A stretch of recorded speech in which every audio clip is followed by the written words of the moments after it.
You are about to lose an argument you were absolutely right about.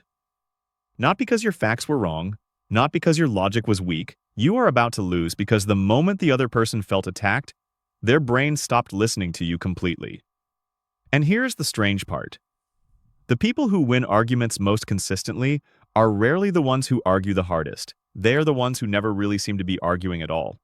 There is a 10-second move that changes the entire physics of a disagreement, and once you see it, you cannot unsee it in every conversation around you. Think about the last time someone disagreed with you in a sharp tone. What happened inside your body? Your shoulders probably tightened. Your breathing got shorter. Some old part of your brain, the same part that used to watch for predators, quietly decided this person was now a threat. This is not weakness. This is wiring. Neuroscientists have shown that when we feel socially attacked, the brain activates many of the same regions involved in physical pain. Disagreement does not just annoy us, it hurts us. And a brain in pain does not evaluate evidence, it defends itself. This is why facts almost never end an argument. You can hand someone a spreadsheet of perfect data, and if they feel cornered while reading it, they will find a reason to reject it anyway. Not because they are irrational, because they are human. The moment a person senses that agreeing with you means admitting they were foolish, stubborn, or wrong, their ego steps in front of their logic like a bodyguard.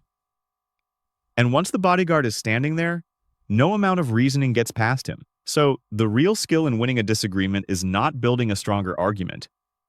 It is removing the threat first. And this is where the 10-second trick comes in. Here it is. Before you say a single word of disagreement, you say one sentence that proves you actually understood them.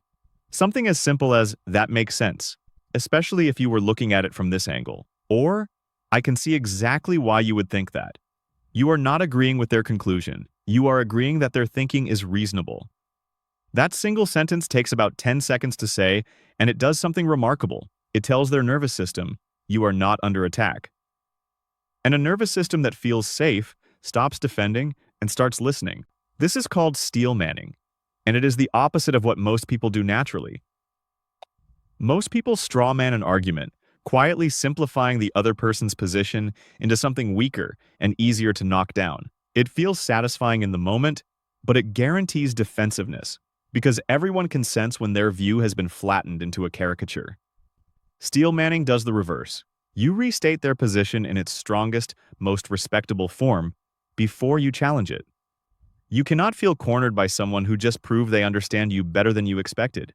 There is something else happening here that most people miss. When you validate someone's reasoning before disagreeing, you are separating two things our brains tend to fuse together: the person and the position. Most disagreements fail because we attack the position, and the other person hears it as an attack on their identity. If they have said something out loud, especially in front of others, their sense of self becomes attached to that statement. Changing their mind now feels like losing a piece of themselves. But if you first affirm the person, their intelligence, their good intentions, you create enough safety that the position can move without the identity feeling threatened. Try this the next time someone challenges you at work. Instead of jumping straight to your counterpoint, pause for that 10 seconds and say something like, "I think you are raising a real problem here, and here's what I noticed when I looked at it." Notice what did not happen. You did not fold. You did not agree with something you do not believe. You simply built a bridge before crossing it. People do not resist being persuaded. They resist being dismissed. And that one sentence tells them clearly, you are not being dismissed, you are being heard. This principle explains something curious about the most respected negotiators, therapists, and leaders. They rarely raise their voice, and yet they are rarely ignored. Watch closely, and you will notice they almost never open with disagreement. They open with reflection, repeating back what the other person said before adding anything new. This is one of the oldest tools in clinical psychology, sometimes called reflective listening. And it works because feeling understood is one of the most basic human needs there is. Long before someone wants to be convinced, they want to be understood. Skip that step, and even your best argument will bounce off a closed door. There is a second layer to this 10-second method, and it involves language, not just tone.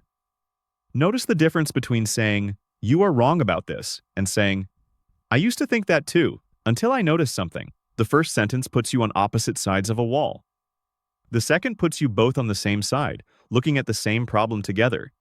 This is not about softening your message until it disappears. It is about changing the geometry of the conversation from face-to-face confrontation into side-by-side problem solving. When two people stand shoulder to shoulder looking at an issue, disagreement feels like collaboration. When two people stand face-to-face, it feels like combat. Your words decide which shape the conversation takes. Here is something practical you can start using today. The next time you feel the urge to say, "but," try replacing it with, "and here is what else I noticed." The word "but" psychologically erases everything that came before it. If you say, "that is a fair point, but you are missing something," the other person only hears the second half. The compliment evaporates. Replace that one word, and the sentence becomes, "that is a fair point, and here is something else worth considering." Now both halves survive. Let's go deeper into why this 10-second move works so well.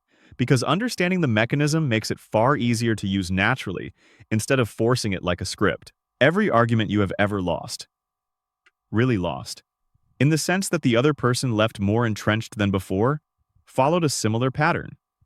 You made your point. They felt criticized.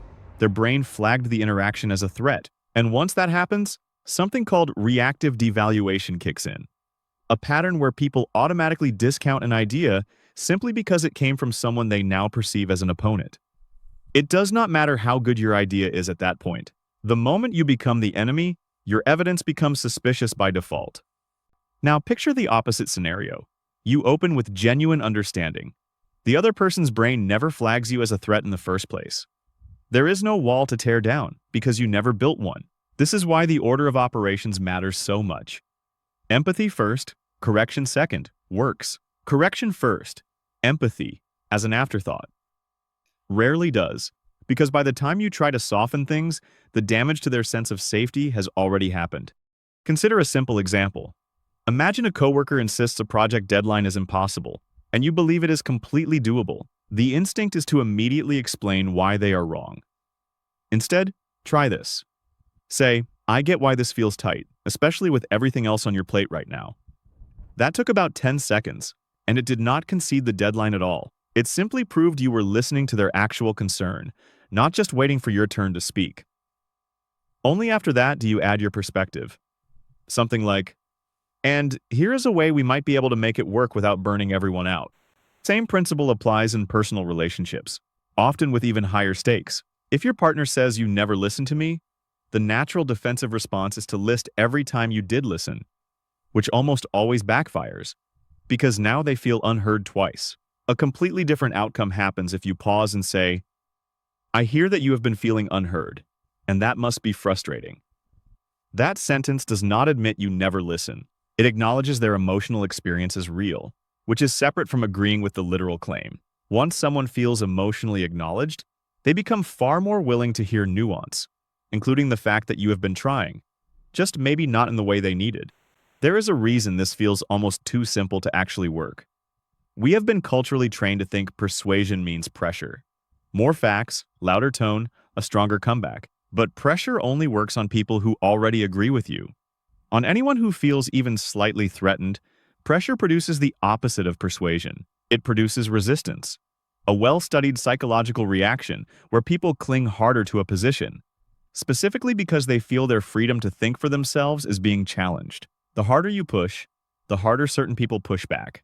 Not because your argument weakened, but because pushing itself creates the resistance you are trying to overcome.